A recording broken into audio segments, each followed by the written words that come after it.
tentang judul Anda ini, saudara saya ini harus saya perbaiki, harus saya klarifikasi. Karena Anda mengambil dan mengutip dari ceramah seorang yang beragama lain, seorang yang di luar daripada keyakinan kita.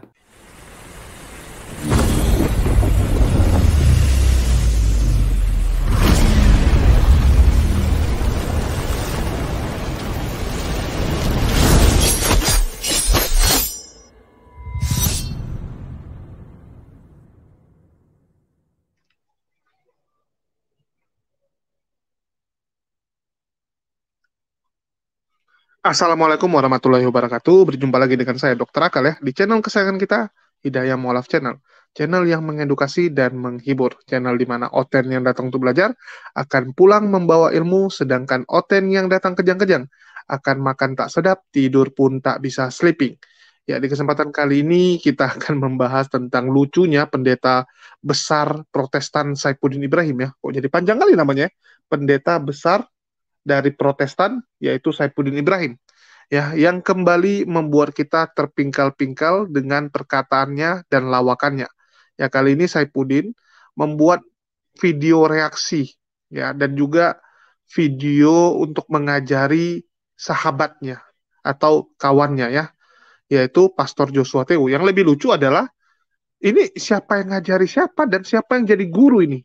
Setahu saya Saifuddin dulu berguru dengan Joshua Tewu. Walaupun itu dibantah oleh si Saifuddin ya, dia katakan bukan. Ya, di satu sisi Joshua Tewu banyak belajar dengan dirinya. Jadi siapa yang guru, siapa yang murid, saya nggak tahu ini. Tetapi dalam konten kali ini jelas bahwa Saifuddin mengajarkan kepada Joshua Tewu agar jangan terlalu mirip dengan Muslim gitu. Karena dianggap nih JT ini kok jadi mengarah ke Islam gitu ya, mengarah kok mirip sama Muslim. Ya dia bilang janganlah ke kadrun-kadrunan gitu kan. Dia bilang si JT ini nggak punya pendirian. Masa dia ngajarkan orang berdasarkan ilmu yang dia dapat dari Islam, ya, dia dapat dari mendengarkan khotbah gitu kan. Jadi ini satu masukan yang bagus juga sih dari Saifuddin agar jangan lupa identitas diri kita tuh siapa. Jangan jadi orang yang plin-plan, nggak jelas mau jadi Islam atau mau jadi Kristen. Harus jelas kayak Saifuddin gitu kan. Saifuddin jelas statusnya, yaitu seorang murtadong yang sangat luar biasa, jago menghujat, jago menggalang donasi, dan jago melarikan diri. Beda sama KC yang gagal melarikan diri, yang malah masuk ke sawah gitu kan. Jadi ini satu pengajaran yang diberikan oleh Saifuddin kepada JT. Dia masih sayang kepada JT, itulah dia tanggapi. Tapi saya nggak tahu ya, JT padahal sudah berusaha menghindari yang namanya Saifuddin. Dalam dua konten terakhir ini, dia sama sekali nggak mau bahas lagi Saifuddin, karena dia udah clear gitu kan. Udah nggak mau berurusan dengan Saifuddin yang sudah menghancurkan reputasi dia seburuk-buruknya. Dan di video Saifuddin ini kita bisa melihat bagaimana Saifuddin yang terus mencari masalah kepada JT. Jadi kalau JT udah ampun, udah angkat tangan, sedangkan Saifuddin masih pingin gangguin si JT ini, masih pingin benamkan si JT ini lebih dalam lagi gitu, karena dianggap uangnya belum dikembalikan gitu ya. Saifuddin masih belum bisa terima, 200 jutanya nggak dikembalikan. Ya nggak bisa terima lah si Saifuddin ini. Ini kalau dia di Jakarta, aku rasa didatangi, diketok-ketoknya kepala si JT ya, atau disepak-sepaknya si JT. Cuman karena dia di Amerika, cuman bisa maki-maki aja lah si Saifuddin ini. Kasihan juga ya. Dia butuh itu 200 jutanya. Ini JT pun kelewatan nih. Sama sekali nggak mau dipulangkan 200 juta uang si Saifuddin. Udah jelas-jelas Saifuddin lagi kekurangan uang sekarang. Ya, jadi ini apa dua orang guru dan murid yang sangat lucu ya, dua guru dan murid yang sangat lucu, dan mungkin teman-teman coba saksikan dulu ya, ini kok saya tadi terpental pula. Oke, selamat menyaksikan buat teman-teman semua. Bahwa judul khutbah munculnya dia setelah 12 hari nggak pernah live, maka harus saya tanggapi. Artinya saya harus memberikan bahwa pengajaran Alkitab itu lebih sehat daripada mengambil ajaran Bang Mamat. Apalagi dia mendengar dari seorang Ustadz Dasat Latif dari Makassar. Apa mungkin karena dia memang besarnya di Makassar dulu, lalu merasa senang untuk mengutip khutbah si Das'at Latif. Judulnya yang dia ambil ini, gibah dan fitnah adalah dua dosa papan atas yang dapat menjebloskan Anda ke neraka, katanya. Teman saya ini pernah memvonis Ahok pasti masuk neraka karena dia kawin lagi, gitu. Dalam pandangan saya, dalam pemahaman saya, bukan membela Ahok karena dia kawin lagi, tetapi daripada Ahok berselingkuh, itu lebih baik dia kawin lagi. Itu gentle, itu bagus. Dan karena juga kita nggak tahu permasalahan apa sebenarnya yang terjadi di dalam rumah tangga Ahok, hanya Ahok dengan istrinya yang tahu persis kenapa mereka berpisah. Tetapi saudara saya ini sudah membuat YouTube dengan mengatakan bahwa Ahok pasti masuk neraka dengan alasan bla bla bla bla. Itu tidak bagus. Karena bagaimanapun Ahok itu orang yang diurapi juga di dalam pemerintahan. Seperti Daud juga orang yang diurapi, Saul juga adalah orang yang diurapi, sehingga Daud tidak berani mematikan mertuanya ini. Walaupun kesempatan ada di depan matanya, Daud ini boleh melakukan hal yang ingin dia lakukan, seperti mertuanya itu berulang-ulang kali untuk melakukan menghancurkan kehidupan Daud. Tapi Daud tidak pernah membalas. Inilah kelebihan Daud. Nah sekarang saudara sebagai hamba Tuhan lalu membuat konten bahwa Ahok pasti masuk penjara, pasti masuk neraka karena kawin lagi. Oh, kalau melihat bahwa ada beberapa hamba Tuhan yang selingkuh, itu lebih baik Ahok. Itu yang saya lihat. Itu yang saya pandang dari firman Tuhan ini. Nah, tentang judul Anda ini, saudara saya ini harus saya perbaiki, harus saya klarifikasi. Karena Anda mengambil dan mengutip dari ceramah seorang yang beragama lain, seorang yang di luar daripada keyakinan kita. Oleh karena itu, pengajaran yang sehat harus saya teruskan, harus saya perlihatkan bahwa apa yang Anda lakukan dengan judul gibah dan fitnah adalah dua dosa papan atas yang dapat menjerumuskan Anda ke dalam neraka. Nah, tapi terima kasih. Kita lihat dulu ya apa yang dia omongkan ya. Di dalam Tuhan. Jadi saya mau berbicara tentang refleksi pastoral yang berbicara tentang gibah, ya, gibah dan fitnah. Ya, gibah dan fitnah ini, saudara-saudara yang dikasih, merupakan dua saudara kembar yang lahir dari neraka. Oh ini, gibah dan fitnah itu adalah dua saudara kembar yang lahir dari neraka untuk menghancurkan orang-orang yang bodoh, orang-orang yang dungu, orang-orang yang sombong, orang-orang yang menganggap dirinya paling hebat gitu ya. Bahkan orang-orang yang menganggap dirinya paling beragama itu menjadi sasaran empuk rayuan dua saudara kembar neraka ini, yaitu gibah dan fitnah. Ini juga merupakan dua dosa papan atas yang dapat menjebloskan pelakunya, orang yang dirasuk dengan roh gibah dan roh fitnah itu. Kalau dia nggak bertobat, dia nggak sadar, dua saudara kembar neraka ini bisa menjebloskan dia ke dalam neraka. Nah, saudara-saudara yang terkasih, kenapa saya mau mengangkat ini? Sebenarnya ada hal pertama yang ingin saya launching sebagai materi pembelajaran atau refleksi pastoral.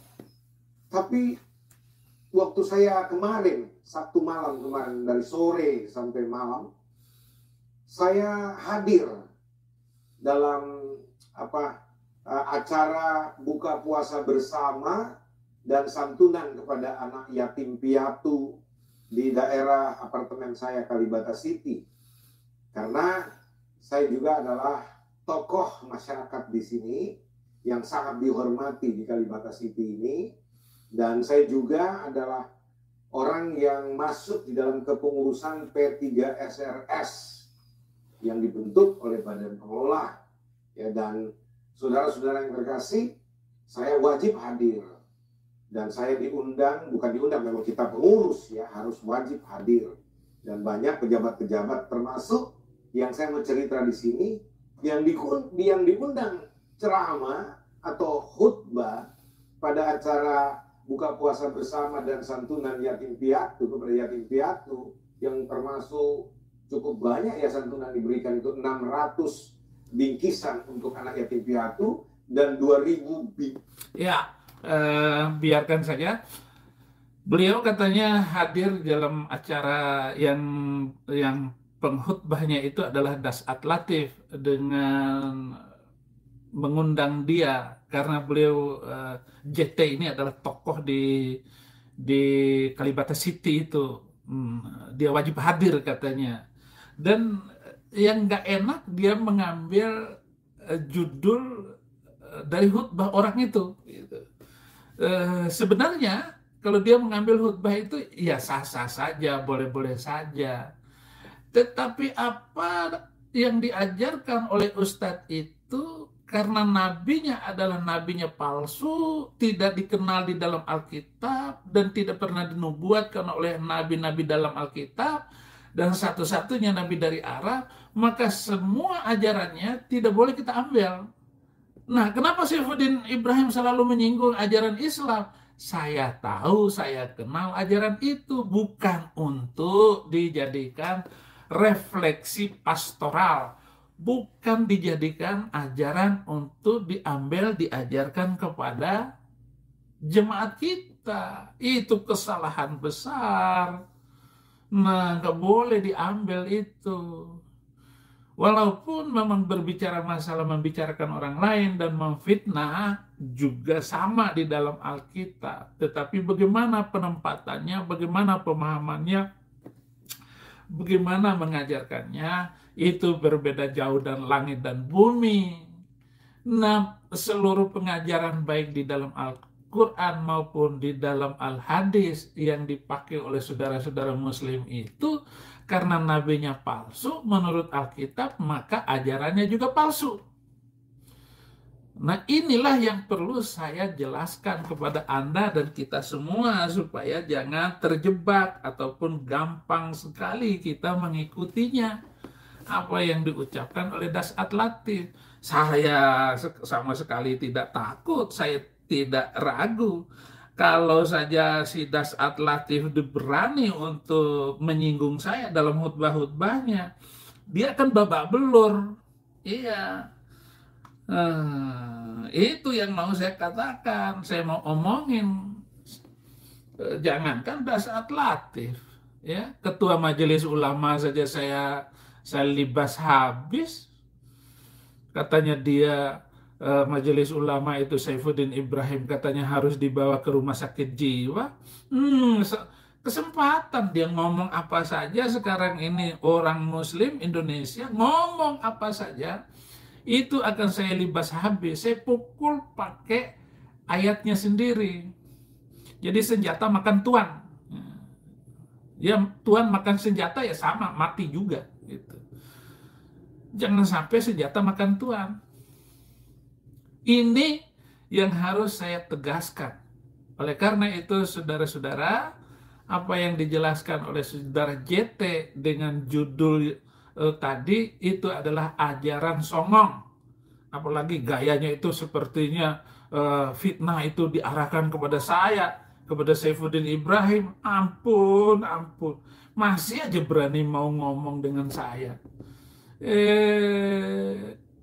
Kamu akan tenggelam, saudara, tenggelam ditenggelamkan oleh omonganmu sendiri, ditenggelamkan oleh kerusakan mentalmu sendiri, oleh anakmu sendiri, si Joe itu. Dan semua urusannya sudah saya serahkan kepada pengacara saya. Sudah disomasi 2 kali dan sebagainya. Lu masih ngaku bahwa saya tidak tahu menau. Memang kamu tidak perlu tahu menau, tapi kamu akhirnya tahu semua karena kamu, istrimu, Jo, itu ketemu dengan pengacara saya, Kamarudin Simanjuntak. Sekarang tidak punya malu. Sekarang ngambil lagi ajaran Bang Mamat untuk dijelaskan sebagai refleksi pastoral. Terima kasih ya. Tetapi saya harus balas dulu. Saya akan bahas dulu bahwa apa yang Anda katakan itu ya bagus menurut Anda, tetapi di dalam kebenaran firman Tuhan harus saya jelaskan. Di dalam Quran surat kedua 191 bla bla bla bla bla bunyinya, dan matikanlah mereka di mana saja kamu temui mereka, dan usirlah mereka dari mana mereka telah mengusir kamu. Nah, dan fitnah itu lebih kejam daripada pembunuhan. Ya, jadi fitnah itu lebih kejam dari pembunuhan.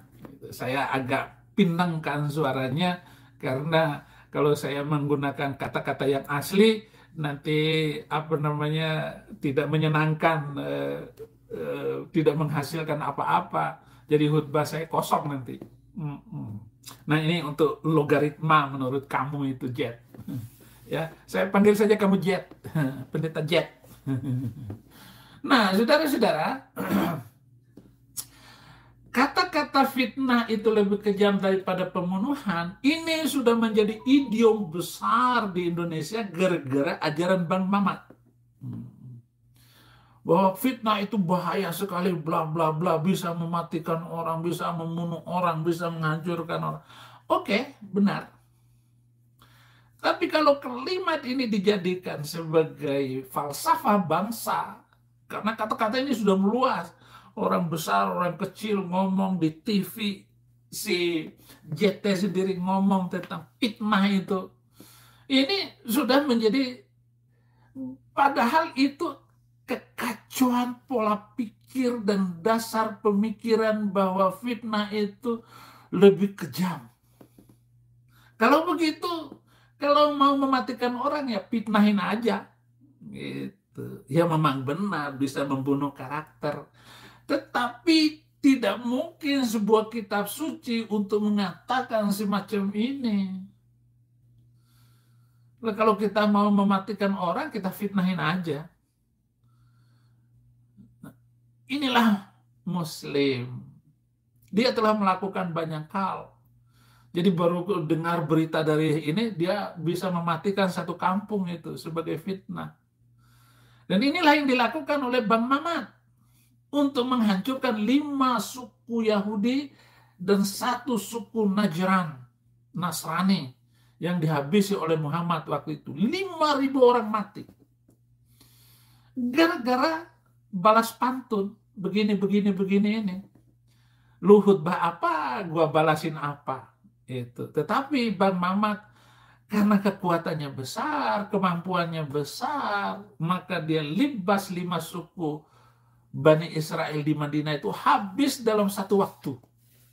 Ini sejarahnya kuat. Nah, ayat ini dipakai oleh Bang Mamat untuk menghancurkan orang Yahudi dan orang Nasrani di Madinah. Karena ayat ini. Coba kamu bisa nggak diam? Bahwa dengan demikian kamu akan merusak dirimu sendiri. Jemaatmu ikut malu melihat kamu jadinya. Karena kamu balas pantun dengan saya. Kamu pasti kalah dengan saya, pasti kalah. Karena saya sudah menang duluan.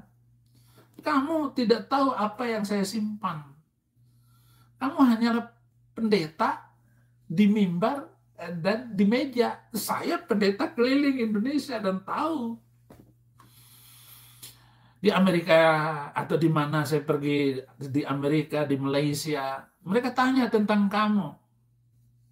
Tapi apa jawaban saya? Nanti dululah, jangan, nggak bagus ngundang dia, nggak bagus ngundang Jet, saya bilang gitu. Makanya bersahabat itu harus dengan baik, harus kenal itu. Coba Anda nggak ketahuan sama saya begitu.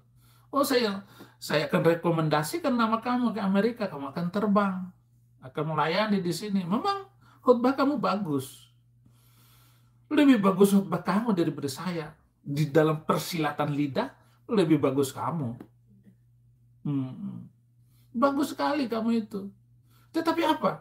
Saya tahu siapa kamu. Itu.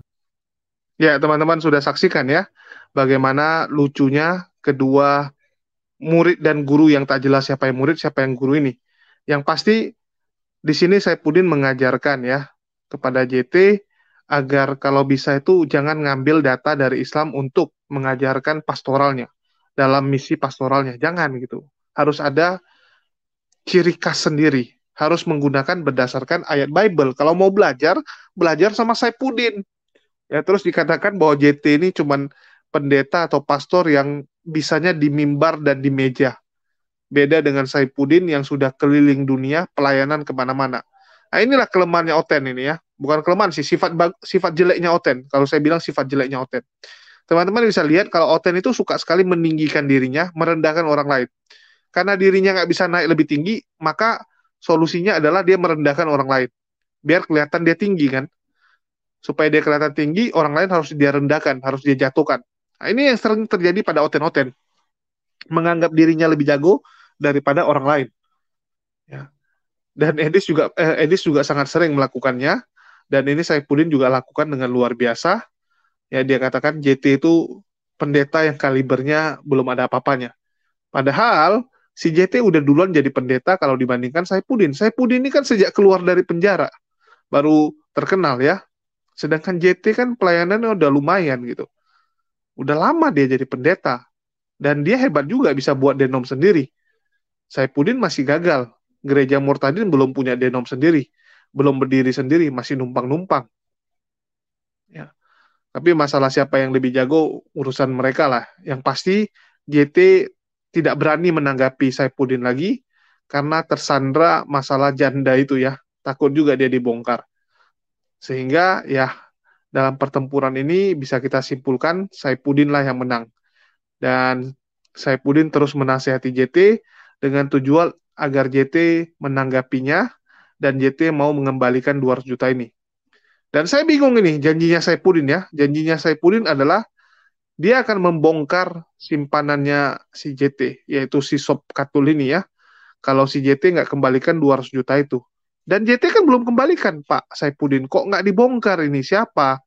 Kemarin udah dikasih clue L titik A.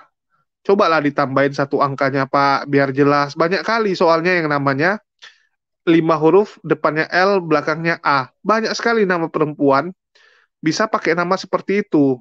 Lyodra, ya, Lucia, ya, Linda. Banyak, Pak. Bapak kalau lihat di komen-komen aja, entah berapa banyak orang yang sudah menebak-nebak nama Sop Katul yang asli. Kalau bisa, tolonglah tambahin satu clue lagi, Pak. Yang di tengah gitu kan. Huruf yang di tengahnya apa. Biar agak lebih gampang gitu. Karena kan uang 200 juta Bapak nggak dikembalikan nih sama si Joshua Teu ya. Dan anaknya si Habakuk itu. Jadi tolonglah dibuka, Pak. Kalau nggak serang pendeta lain aja. Kalau nggak pendeta lain diancam. Kalau nggak mau donasi atau nggak mau galangkan donasi untuk Pak Saifuddin, Bapak hajar aja mereka, Pak. Kami dengan senang hati akan menonton video dari Bapak. Kami akan sangat senang. Jangan JT lagi, Pak. JT udah hancur, Pak. Udah babak belur dia. Udah nggak bisa ngapa-ngapain. Sekarang dia udah nggak laku, Pak. Ya, luar biasa sekali nih. Saifuddin kalau mau hancurkan karir dari pendeta lain. Benaran ya. Jadi Saifuddin bilang nggak ada apa-apanya. Kalau lawan saya habis pasti gitu kan. Saya hajar, dia bilang. Saya hajar sampai nggak ada apa-apanya lagi gitu. Wah, benar-benar sih. Kalau kita lihat ya dihajar memang JT nih. Dihajar sampai tenggelam. Cuman Wak Labu belum dihajar nih, Pak. Wak Labu udah mulai berkhianat dengan Pak Saifuddin nih. karena bapak nggak jadi suruh dia ngurusin janda, ngamuk si Wak Labu itu. Sekarang tahap apa aja dia bilang? Dia menjelekkan Anda juga, ya, dengan mengatakan Anda kelewatan membongkar masalah anak JT menjual surat peduli lindungi. Itu kan ilegal. Ya, jadi cobalah Pak, dihajar itu si Wak Labu, biar dia diam dulu. Ya, kalau nggak dia bacot kemana-mana bahaya Pak. Surat peduli lindungi itu bisa kena banyak orang, termasuk anak rohani Anda, memalsukan dokumen negara. Anak rohani Anda bisa masuk penjara. Dan Anda juga bisa kena juga karena membiarkan. Anda mengetahui itu, Anda bukan menasehati yang bagus, tapi Anda malah membiarkan anak rohani Anda melakukan penipuan. Jadi Pak Saipudin juga ikut terlibat ini, bahaya Pak. Ya. Terus cobalah dikasih progres nih, gimana di Amerika. Ya, misalnya Anda bilang, saya berhasil kabur atau lari dari kejaran FBI gitu kan, biar agak didramatisir Pak. Biar orang juga mau donasi lebih rajin. Ya. Anda harus bisa membuat orang lebih rajin berdonasi. Karena Oten memang kelebihannya itu, Pak. Kalau nggak dimanfaatin untuk apa lagi gitu. Ya. Beda dengan di Muslim, Pak. Di Muslim kita nggak gituan. Nggak laku kita kalau galang donasi, Pak. Ya, jadi Pak Saipudin lagi di Amerika, harusnya Anda bilang kalau yang donasi ke saya, kalau bisa itu dikali 2 kayak dikali 10 gitu, yang lebih besar uangnya. Karena di Amerika ini kan biaya hidupnya mahal. Kalau Pak Saipudin sampaikan seperti itu, saya rasa orang-orang masih tergerak lah hatinya untuk berdonasi jauh lebih banyak lagi, Pak. Ya. Terus masalah JT ini dan Saipudin, saya rasa udah selesai lah ya. Saipudin sudah menang, JT sudah kibarkan bendera putih. Hanya masalah waktu sebelum ya mereka ini memulai front pertempuran baru lagi. Kalau kita lihat, Saipudin kan nggak terima nih. Kalau Saipudin udah nggak terima, biasanya akan aneh-aneh, akan buat hal-hal baru lagi dia. Ya, karena ini Saipudin masih gatal ini untuk menabok si JT ini. Kita tunggu tabokan-tabokan berikutnya yang akan dilakukan ya kepada Pastor Joshua Tehu ini. Kasihan dia. Apapun yang dilakukan Joshua Tehu tetap salah di mata Saipudin. Orang kalau udah nggak senang, mau buat apapun, mau apapun yang kamu lakukan, ya, kalaupun itu benar, tetap saja diejek, tetap saja dihina. Ya, orang kalau udah nggak senang tuh tetap bisa buat 1001 alasan untuk tidak suka dengan Anda, untuk menyerang diri Anda. Ya, itulah manusia, kadang jeleknya di situ. Kasihan saya lihat si Babang Udin kita ini. Kok Babang Udin pula? Pastor JT ya. Kasihan Pastor JT. Oke, mungkin itu aja dari saya. Makasih ini buat teman-teman yang udah nyimak. Ya, menurut kalian, apakah JT ini seharusnya bertobat saja? Ya, bertobat dan mendapatkan hidayah? Menurut kalian, apakah pantas JT ini mendapatkan hidayah dari Allah Subhanahu Wa Taala? Silakan tulis kolom komentar dengan bacot-bacotan terbaik kalian. Oke, makasih buat teman-teman semua yang udah nyimak. Di akhir kata saya ucapkan wassalamualaikum warahmatullahi wabarakatuh. Sampai jumpa di lain kesempatan.